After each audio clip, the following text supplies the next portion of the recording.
Luke continues to tell us that Jesus and his disciples on the plain, Jesus talking to them said, "Those of you who are listening to me, think about the life you lead.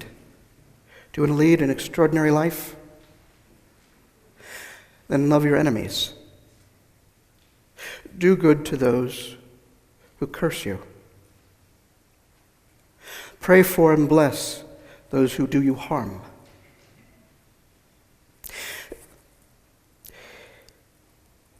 In life, people treat each other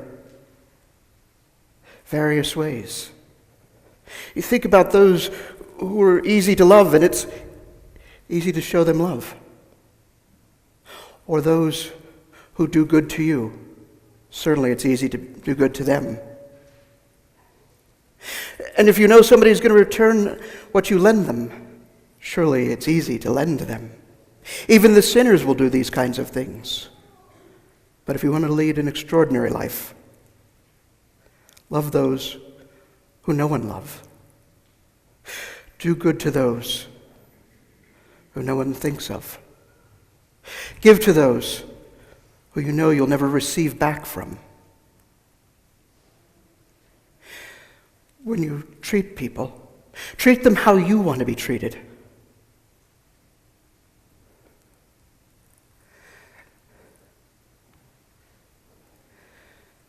Do you know that it's not easy to live that way?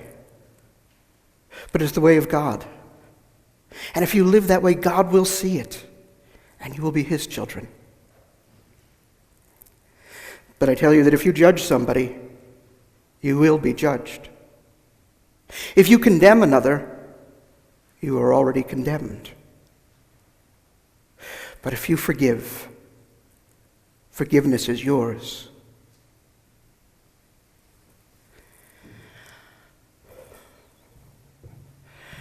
It was one of my favorite shows. It was on from 72 to 83. If you tuned into CBS weeknights, you, of course, would remember the zany antics of the doctors, nurses, and the staff at the 4077, stationed in Korea. Good old MASH. All kinds of crazy characters. Well, one episode, it was Christmas time. And good old, Charles Emerson Winchester III, Boston socialite, surgeon of great excellence. He told everyone all these things, of course.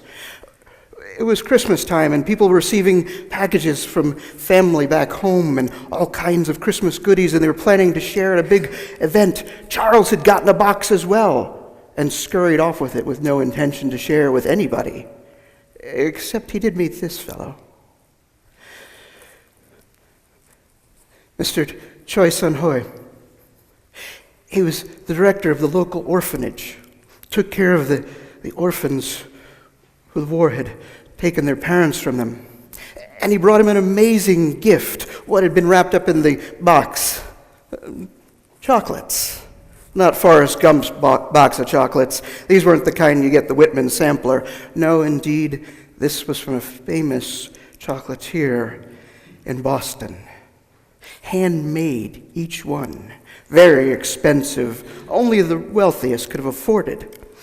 And when he presented this box of chocolates to Mr. Sun, it was for the orphans, the little children. A great gift, something they would never be able to receive in their lives. Something they could never afford. And he explained to him there was a story that went with this, family tradition, that on Christmas Eve they would stop at this chocolatier and buy one of these very expensive boxes of handmade chocolates and go to some house, somebody who would never be able to afford it, and sneak up and leave it on the doorstep and scurry away, that they would never know who left it for them. Well, as the story went on, it became evening and the gathering occurred, and, you remember the king of the motor pool, Staff Sergeant Luther Rizzo. Good name there, Luther. What a vast difference in characters between Rizzo and Charles. Charles, the Boston socialite of wealth and prestige, and Luther from Arkansas, backwoods, the character. And he was there that evening eating one of the chocolates. And Charles confronted him. "Where did you get that? I know you had to have gotten that on the black market." Because there's no way that Luther would have been able to get one of those. And Rizzo, of course, said, "Well, yeah, I bought it on the black market." Charles, enraged with what had happened, confronted Mr. Joy. "You took those chocolates meant for those children and you sold them on the black market." And all he could do was say, "Yes, I am sorry that I have broken your family's tradition.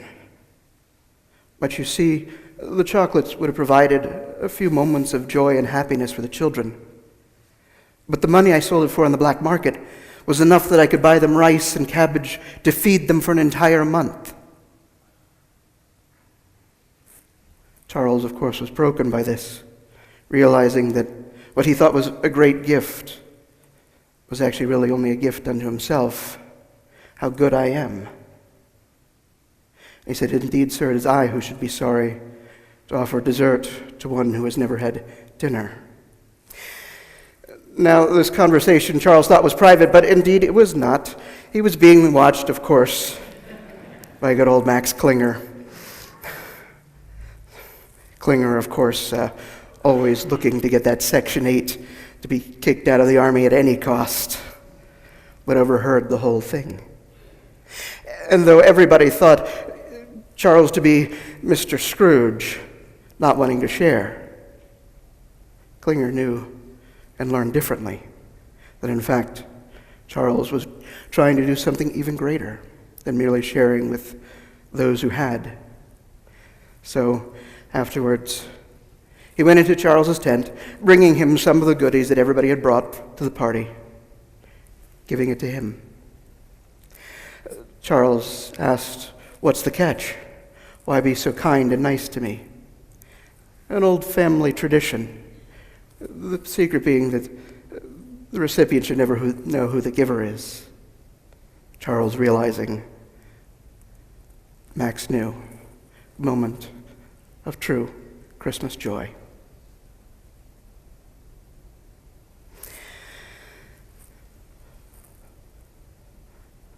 Love your enemies.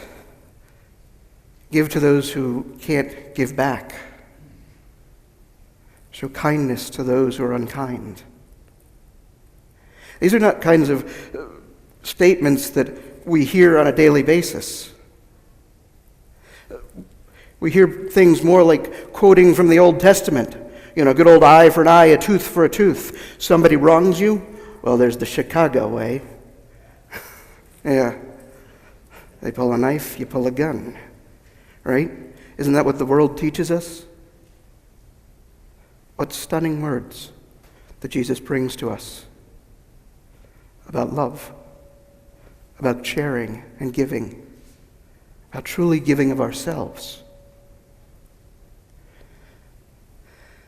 Not looking to see what we'll get in return, but simply knowing that we were able to give in love, to give in faith and compassion.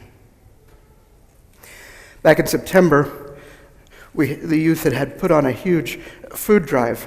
We'd gone to the food bank up at Emerald, and when they saw the carloads and carloads of stuff that we brought, they were truly excited by the gift.